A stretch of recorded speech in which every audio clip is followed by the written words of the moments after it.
Welcome to Relentless Pursuit with Marjorie Dudley. Real conversations with entrepreneurs, business owners, and leaders who refuse to settle. This isn't about overnight success. It's about the decisions, discipline, setbacks, and standards that shape extraordinary results. If you're building something that matters, you're in the right place. Hi there. I am so excited to be with my friend and really a mentor to me and so many others, Gladys Blum. She is an absolute staple in the Salem, Oregon community. She has spent, get this, 49 years in real estate, building her business and being involved in the community and doing so many other things that have just made her an absolutely incredible woman and someone I've looked up to. I was just actually telling her I knew who she was before I ever met her because she's just such an inspiration to so many others. So welcome, Gladys. I'm so glad I could twist your arm. Good to be here. You are you are just an incredible woman. And before this, we were talking about 49 years in real estate. I hope you get to do something exciting for 50. Yeah. And one of the things I want to add about Gladys with her 49, she's still very much involved. This isn't just a set it and forget it for her where she's sitting on the sidelines collecting checks. She's I think her words were double time. So I'm going to have her talk about how she got her start. And I also just want to brag that over her career there's been we didn't know the exact number, but we calculated over 10,000 transactions under her belt. So, I mean, she's seen a few things. So Gladys, why don't the theme of this is obviously relentless pursuit and highlighting that to build something amazing like you have, there's obviously challenges along the way. Why don't you tell us how you got your start? How'd you get into this crazy business? Well, I got married and moved to California, and my did a little college where I did accounting. So I had a job with a realtor, real estate broker, doing his books, doing his accounting. And, writing checks for those realtors kind of made me think maybe I'm doing the wrong thing. I'm not getting paid near as much as they are. So I asked him if I could become a realtor, and he said, sure. And so I kind of trained with him, just he taught me everything. And that was in the mid 70s. And interest rates were really increasing at that time. So I really cut my teeth there on owner carry transactions. That was about the way that things sold at that time.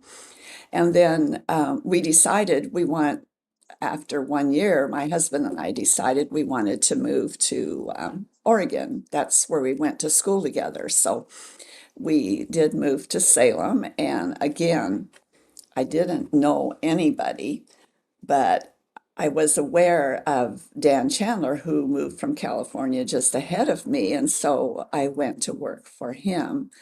And not knowing anybody, the only way I could find clients is do door to door, which was not uncommon at that time. And so I started my career knocking on doors and asking if people wanted to move and sell their home. And so um, I did this for, well, many years of first starting. And You knocked on doors for many years. yes, yeah.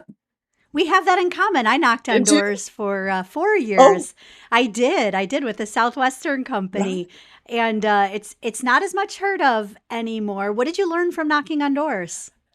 You just learn about people and talk to people. And in those days, people weren't nervous when their door was knocked on. And a lot of, Sure. it's a little different now. You don't answer a door where there's a stranger at your door. Right. It was very interesting. I just met so many people and tried to get involved with everything I could, because the more you get involved in the community, that helps your business also. And so um, I got involved with Marion County and children, uh, family and children. And I was, for many years, I'd done puppetry, trained kids to do puppets. I just learned that about Uh, you. Did you make them or No, you? they were Okay. very, very good puppets. And so I was driving home and I heard on the radio Sam Skillern was talking about the what he was doing in Grant School. So he wanted someone to come and help the teachers on Friday, where we would relieve them of Friday and we would take on and teach kids something. So I called him and I said, "Would you want me to teach puppets to the children?" And he was excited. Wow. So Fantastic Fridays, it was called, and I did that Yeah. for several years. And um, one of my puppeteers from the church came with me, and we taught the children puppetry. And so speaking of puppetry, I've worked that almost as hard as real estate because I had a Really? great team here and we traveled all over doing shows for people. And so Well, tell me a little bit about that because this is definitely, I mean, there's a lot I don't yeah, know about you, but this is definitely one thing I just recently learned. So when you say doing, is it performances, like almost theater we did performances? a lot of performances. We traveled, and that's I ended up with over 300. I mean, really nice Muppet-size puppets, and we Wow. traveled in a lot of places. Did some shows at the mall, downtown mall, Christmas, Okay. Wow. and we did a show at the Front Street Park. Um, we did a New Year's show there. I even took my So does that mean you're the voices? Like you were the voice and the we had most of movements? it pre-taped, different shows Okay. pre-taped, and so that would be put into the speaker, and the puppeteers would just, do their hands. And Okay. How does one get into puppetry? I wouldn't even know where one starts in this well, I field. was doing children's church in California, and I when Sesame Street came out, I thought, whoa, that's what I need to do. And I went to training several years and picked up their puppets. And it was, we had an amazing team in California, amazing team here. I took a team to Mexico once, and all of our show was in Spanish, so we didn't have to speak Spanish, but we did a vacation Bible school right downtown, and kids were just, loving it. And then we even took our team up to the Tijuana dump, set it up, and did a show there, and then gave them food. It's incredible. But we traveled That's with incredible. puppets, yeah. And was puppetry more of like a labor of love, or is it a profitable business, We or didn't is charge, it we didn't something charge anything. No, it was just something we loved doing. something Yeah, that's really, really puppeteers incredible. all over the US now that were once with me as puppeteers, and now um, and I have my grandkids ended up doing it, and even my great Oh, grands now have taken my puppets and worked on them. Yeah, and I just have to ask, how many great grands are you up to now? 14, Oh my 14 goodness. So the great Blum grand, the Blum legacy is crushing 7 it. great granddaughters and 7 great grandsons. Wow, that's incredible. So you get to Salem, you're knocking on doors to build your career. And remind me, was your husband also doing real estate or was he more Was on an iron the worker, and he got a job Okay. in Portland with ironwork. So, no, that's just what I wanted to do. So I was not going to give it up. And I went to a lot of training. I just wanted to learn, because if you go to a seminar and you just learn one thing, it's worth it, one idea. And Mhm. so it started picking up. And of course, Dan was an amazing mentor. And do you remember him? Dan Chandler? Yeah. Don't. No. He told me, he says, Gladys, you are great out in the field, but you suck at paperwork. Get an assistant. So I hired my first team member. And That's it hilarious. took my time that I was spending, in the office where I could be out in the field. And the one thing about real estate, there's so many different parts of your job, and you have to love what you do to really succeed. And I didn't love doing paperwork and I didn't love doing marketing. I loved being with people. So I hired someone to do all that type of work. And then Yeah. later on, I took a training that was called the listing machine. So I went to that class and discovered that the big part of real estate is to work with sellers, Mhm. list properties. And so I thought, well, I got to get someone else to do my buyers then. So I hired a buyer's agent, and you probably remember Deanna. She was a buyer's agent with I her. do. Lovely. Yes, she's lovely. So Now, what I'm hearing in your story too is that one of my favorite quotes is a Wayne Gretzky quote where he talks about skating to where the puck is going. Like sometimes you have to take a step, even if you're not quite ready. So I hear you investing in yourself. I hear you hiring team members. Did you always feel like, oh, I'm ready for this, or did it sometimes stretch you to make those investments? it didn't stress me at all. I didn't get stressed. It was Yeah. easy. I don't, well, how do you not get stressed? What's your secret to that? I don't know. I've never been stressed. I don't worry about anything. And I know, my strong faith knows that God's in control. Why worry? Okay. So, God's in control, why yeah, worry? That's a good yeah, lesson. So what was the next are you out on your own yet at this point with Gladys Blum Group or yeah. Okay, you are. What happened in the mid 90s, um, my middle son decided he would like to work for me. So he came. And then my oldest son thought he'd like to work with me. So he came from uh, Oklahoma.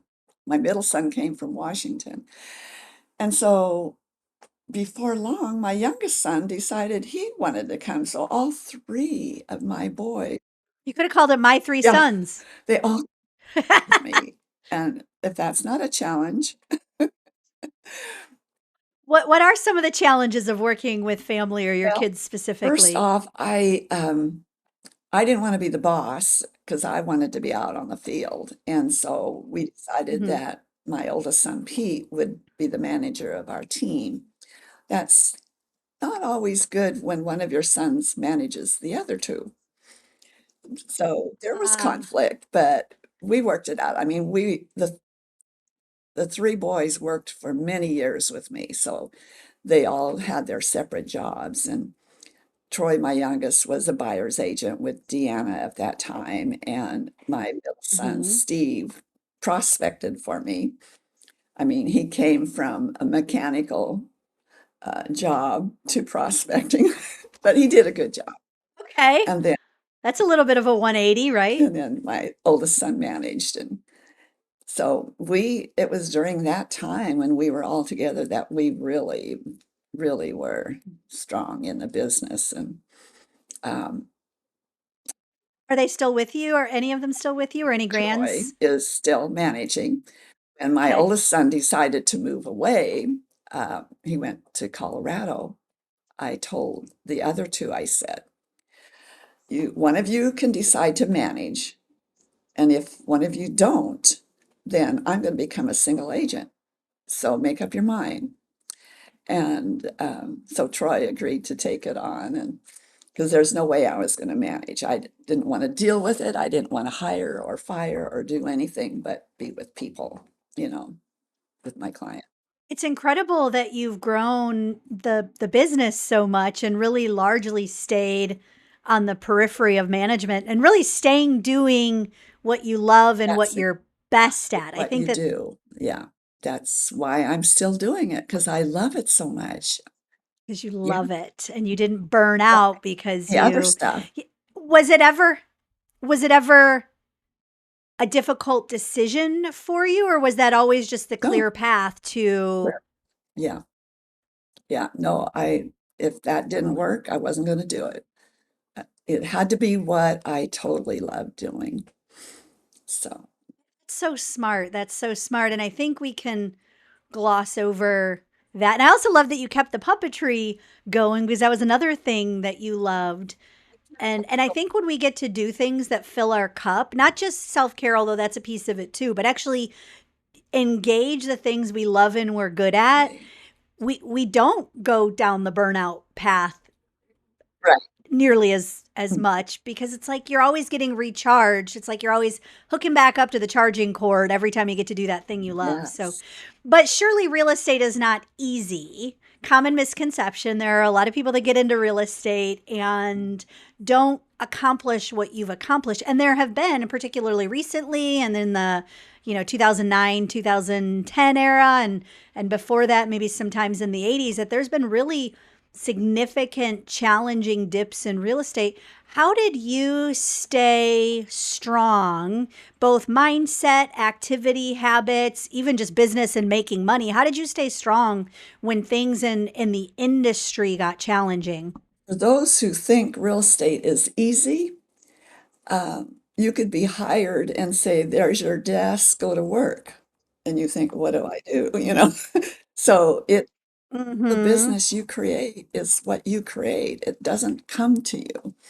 So, in 2008, when the market started going down, up, up to that time, I was surviving off of my client base, past clients, referrals. It just came. But I knew I was in trouble because nobody was going to sell. It was just going down. Market values Mhm. were going down. So I thought, I don't want to give up. So I was started getting in touch with lenders, the big banks, FHA, VA, making my application to do bank owns. And for 3 years, Okay. we survived on foreclosures.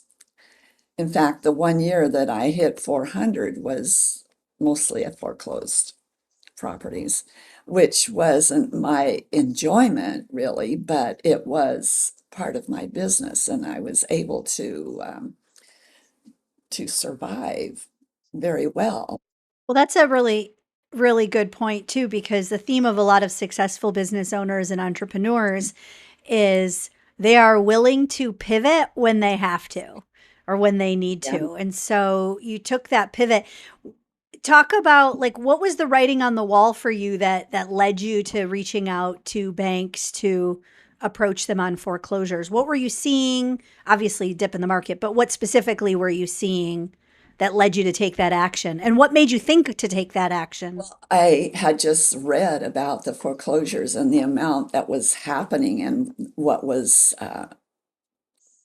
they were predicting was going to continue to happen for years. And I just thought, Mhm. I want to get into that too because that's how I will survive. And every night I would do my research, trying to find out which lenders and just making my application. And you had to do training and just really pushing it out. And it definitely paid off. I mean, I'm still once in a while, they pretty much completely stop, but once in a while I'll get a call. I have a foreclosure coming, would you? So, you're still out there, but that's not my any source of business anymore across the US. But it was a lot of work. Um, Steve really my middle son really stepped in with me because it was a little scary at times, and so he would do the first visit of the homes and a lot of work like photography every week sent to the banks, and it was work and nothing easy. 'Cause you're basically they've foreclosed and you're moving that Yeah, property then. and reporting It's interesting. I love that. Oh, sorry, go reporting on. to them on a weekly basis with everything, Yeah. we were their eyes and hands here. So Yeah. Well, what I love is the pivot came with maybe a new set of tools or a new education for you. It wasn't yeah. like, I'm just changing directions. You actually had to Oh yeah, invest in yourself, time and yeah. energy to learn this. What what new skills did you have to adapt in order to pursue those foreclosures with the bank? What sort of education or what sort of Yeah, we had to learn. We did the actual appraisals for them, the broker's price opinion.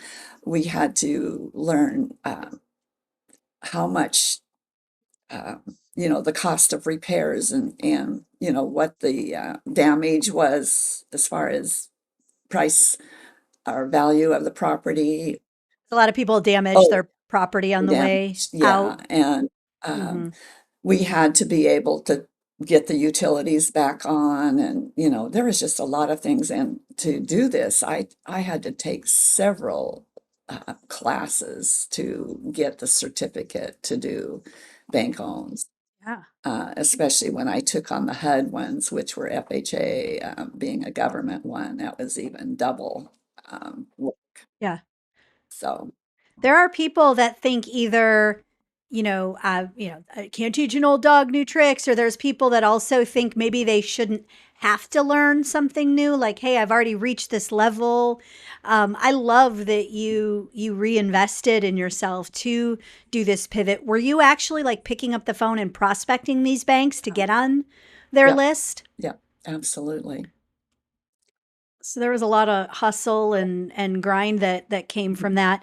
Um, so things start to get better. What was it? Maybe 2013, Yeah. 2014, things start turning around Mhm. again. What happened then in the business? What were sort of the next set of things on the horizon in that Well, season? at that time then, we started to grow our team again, and we ended up being around 12, 13. So more buyers agents and just really working, on a regular basis.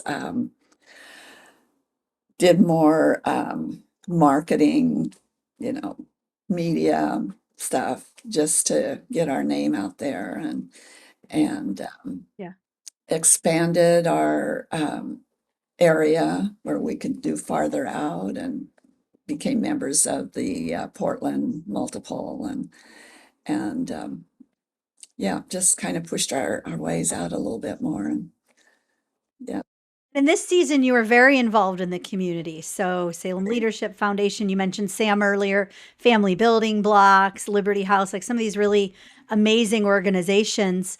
What led you to be that involved? Obviously, you talked about at one point, you wanted to be involved just to get your name out there, but to stay involved at this level and to be involved at this level, what was your motivation there, or what was your gifting there to give back to these organizations? tell you, if it involves kids, if there's kids that need help, I want to be part of it. And I've been that way since I got married and had my own. And so uh, there was no question when Family Building Blocks started. I was with them when they had their first meeting, and that was a given. I wanted to be part of that, and Salem Leadership Foundation, with Sam Skiller, and that was awesome because we got involved with children on that one too, and Mhm. Liberty House, and then I was asked to join the Marion County Commission of Children and Family, again, helping children. It was just, CASA yeah, and it was just a part of me. You know, I'd worked with children since we got married, and why is that so important to you? Why is that so part of who you I've are? seen a lot of hurt children, and it shouldn't be. They should they should have every opportunity that can be possible. That's how they grow and become a good person. So, I agree. I agree. That's probably where we started crossing paths. We actually shared an office space for a couple of years in the building on Commercial, but I know we crossed paths in a lot of really great organizations and board meetings and committees and community events. So what are you up to now? What is the day-to-day workings in the business now, and what are you seeing that really excites you? uh, excites me. What's happening in our area, Salem has become the least affordable city, in one of Really? the least affordable cities in the nation when it comes to housing versus um, employment. The Really? income that people make here does not meet the housing cost, and it's a sad situation, and it's caused a lot of our homeless, and it's caused uh, a lot of people, even rent is so high, it just doesn't make sense. So um, that something has to take place with that, and with the interest rates, at least they're dropping a little bit now. However, I laugh at that when people cry about 6%, because when I first started, it Because was 18 and 19. my mom tells me about that. She's like, our first home was Yeah, I know. 18%. Let's fingers crossed that doesn't happen again. But it does show how I relative know. the external circumstances are. How are you and the other people in the team in the company? How are people staying proactive and effective, even given those income to pricing challenges? How are you making sure that you control what you can control? Well, the main thing is you don't want a buyer to, and it's pretty hard to get loans now, but there was a time when buyers would buy a house and shouldn't Yeah, have, and it causes a problem down the road. But the main thing is to make sure they know what they're getting into and that they're qualified, and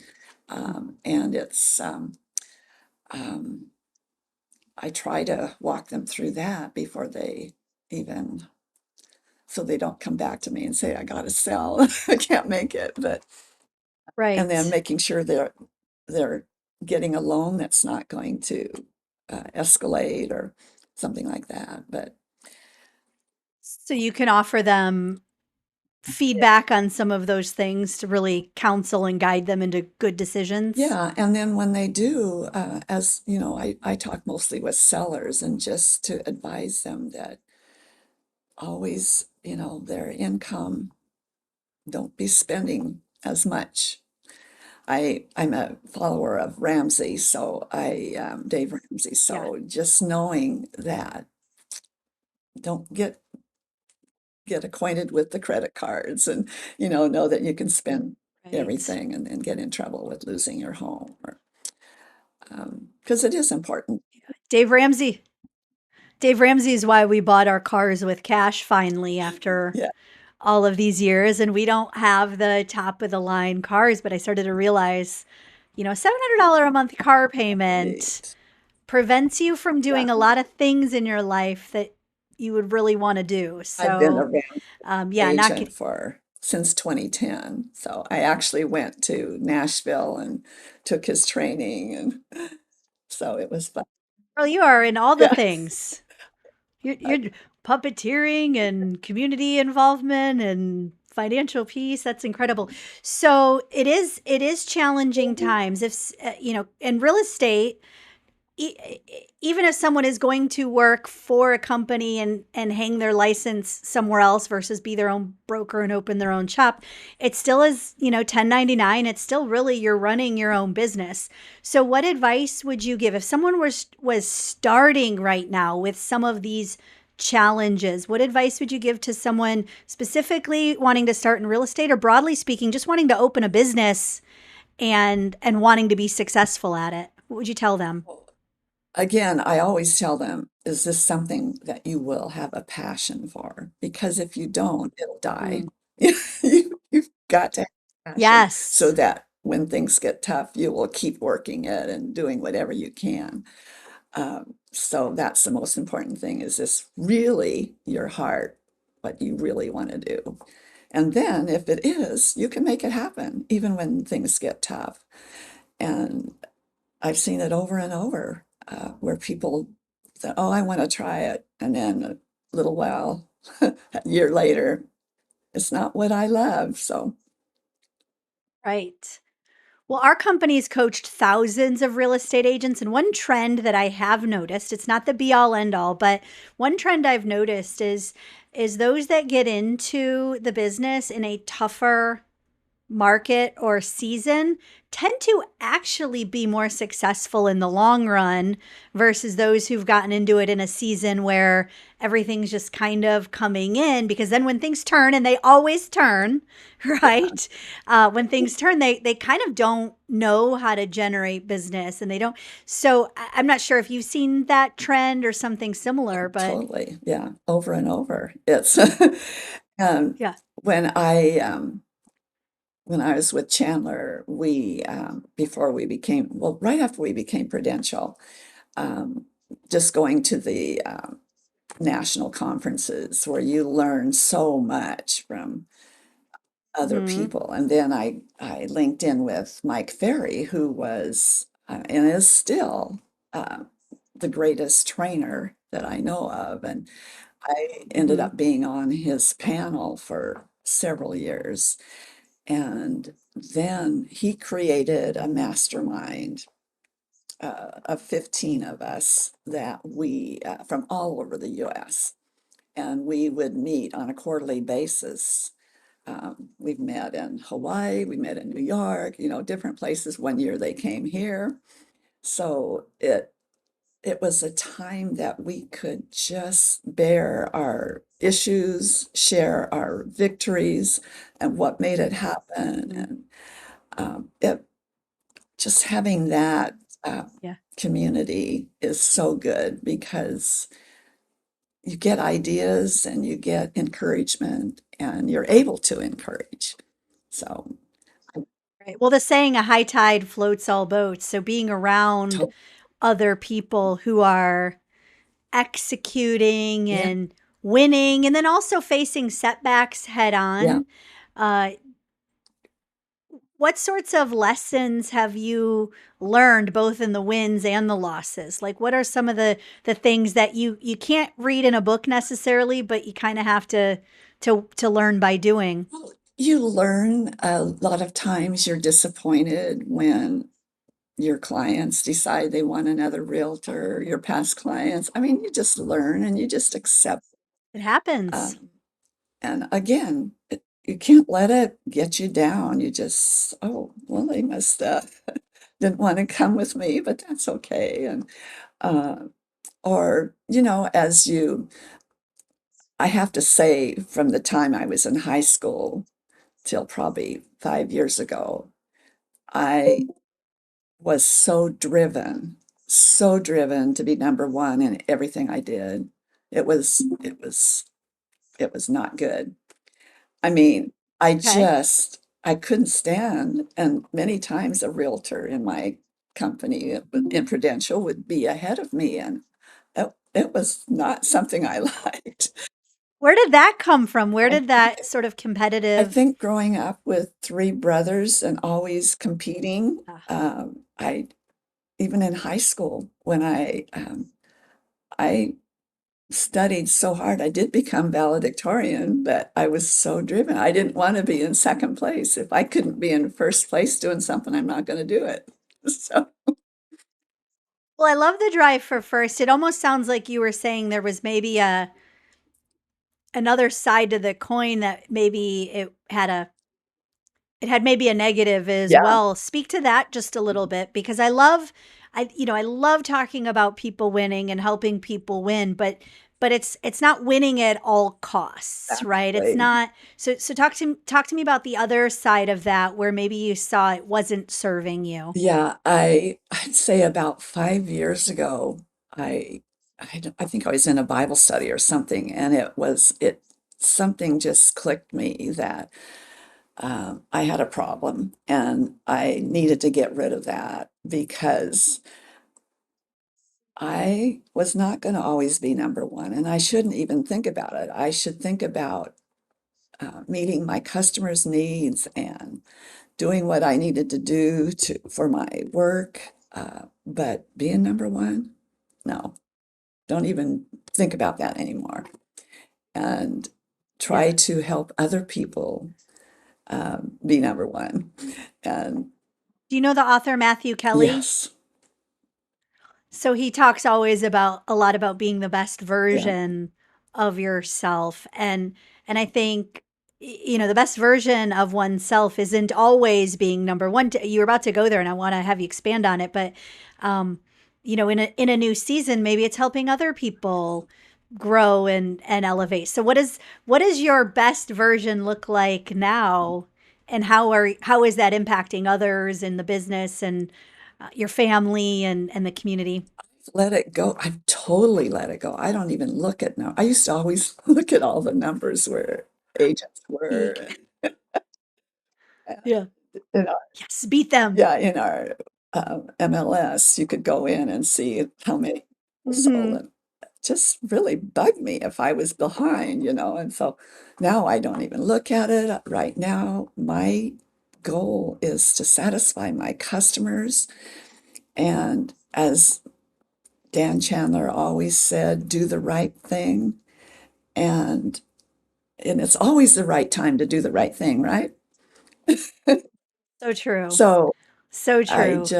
that was just my goal was what do I do to bless my clients? I don't care about the money. I don't care if I get the deal. How do I bless them? How do I improve things for them? And many times I'll meet with them, give them ideas. You really shouldn't sell now. This is not the right time, you know. And They remember that. yeah, and it's just whole different. It's a whole different ball game. So I think do it. Yeah, it's really interesting. You said, do the right thing by your clients, really serve them, don't care about the money. Because one of the things I've noticed actually often with people who make some of the larger amounts of money. So, quantitatively, they're coming from a place of being really successful, but they got there because that wasn't what they put Right, first. Certainly, money can afford opportunities, and right, most of us are after some of those things, but it wasn't the first place. It was really the servant's heart, the impacting others, doing the integrity thing. right, And so it's not that winning's bad, and it's not right. that money in and of itself is bad, but it's what's first place in your heart, really. Yeah, first place is doing the right thing. And even you know, if it blesses your clients and assists them in the right way, then you've done your job. And not that when I was pushing to be number one, I wasn't hurting my client base at all. I Of just course. worked hard. I worked really hard. And I don't think I injured people, but I just No, worked no, hard. no.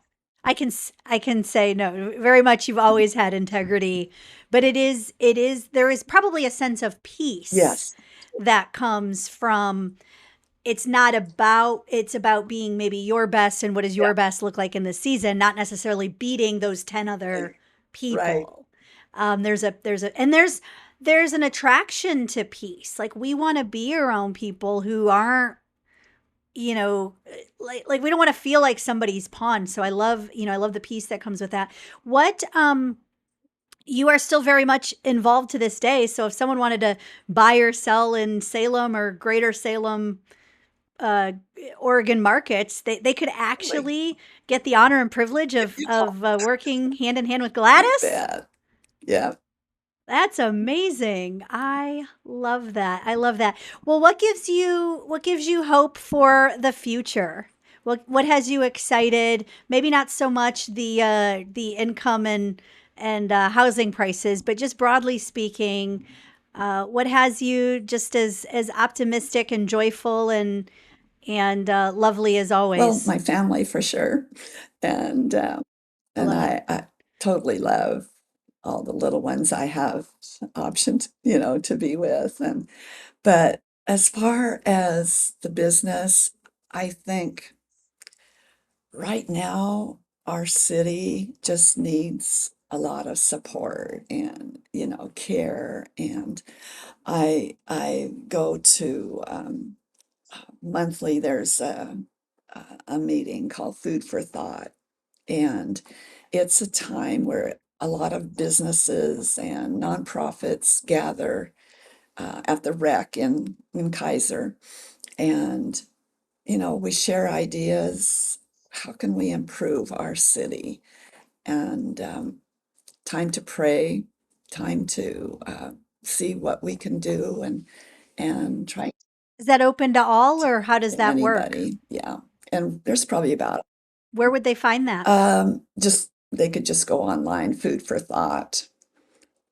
Food for thought. The person that started it was um, a Dick with Nell, and yeah, and Another yeah, legend. and he when we were going through the tough times in 2008, we were meeting then too, getting together and just sharing and supporting, and it just I think the big thing is to get involved with people that are just surrounding you at all times. And if I had some issues, there's people that would surround me and encourage me. So Food for Thought is a really good thing that I've been involved in. Uh, rec- Any other ways people should get involved locally, or if you're listening to this and you're not in Oregon, find something similar in your own community? What would anything else you'd I think recommend? even getting involved in the chamber and just finding out what's going Hmm. on in your city and what the needs are. And um, I think it would be impossible to be a realtor in a city that you didn't really love and work to make it a better place, because um, we have a lot of issues here, but if we all work together, it's going to be corrected. And Hmm. I remember years ago when Dick got a bunch of us together and he said, "No meth, not in our neighborhood." Remember that? I don't know if you were. I do remember that. Yeah. We worked on, And it made a yeah. difference. And when things come, you just kind of all get together and work on it. And then when we had the um, Young Life, no, not Young Life, YMCA, the new YMCA to be built. Again, everyone got together as we Zoom did Hmm. everything we could to create the new YMCA. It's just a group together Beautiful. working. Well, it reminds me of a quote. Mother Teresa said something to the effect of, if you want to change the world, go home and love your family, which is very, very true. On a business kind of paradigm, I think it's, if you want to be successful in business, work to change and impact and be involved in your community. Really, the change starts closest to home is kind of the theme Yeah. there. And you've lived that. I would love to talk to you for hours and hours and just take up your whole day, and then you couldn't help any of your clients. So I won't do that. But Gladys, you're such a joy. You're such an inspiration. Um, you've done so much for Salem and for Oregon, and been such a model of how to. I mean, I'm going to take the worry less because God's in control. I'm going to take that to heart because I'm a little bit of a worrier. But I just so appreciate you, and thank you for giving us the time today. I will. I'm going to work on it. I'll put a little rubber band I'll on my check in with wrist, you I a while think. and see if you've changed. Oh, please do. I need that. I need that accountability. Lastly, where can people find you and the Gladys Blum Real Estate Group or Blum Real Estate Group, where can they find you if they do have questions? It's Blum Real Estate, and they could find me, Google it. We're located on Good old Google. 2035 Madrona. And I'm on Facebook, LinkedIn. You're not too hard to find. And I'll also put your contact information in the show notes, but I wanted you to point people to your favorite point of contact. Again, have a wonderful day, and thank you for giving us a little bit of insight into how you've grown such an incredible business from your heart and from your passion. Thanks, Gladys. Thank you. Bye-bye. Thank you for listening to Relentless Pursuit with Marjorie Dudley. If you want to build discipline, resilience, and results in your own work, that's what I help leaders and entrepreneurs do through coaching, speaking, and training. If today's conversation got you thinking about how you'd like to show up, you can find me through the links in the show notes. Until next time, stay relentless.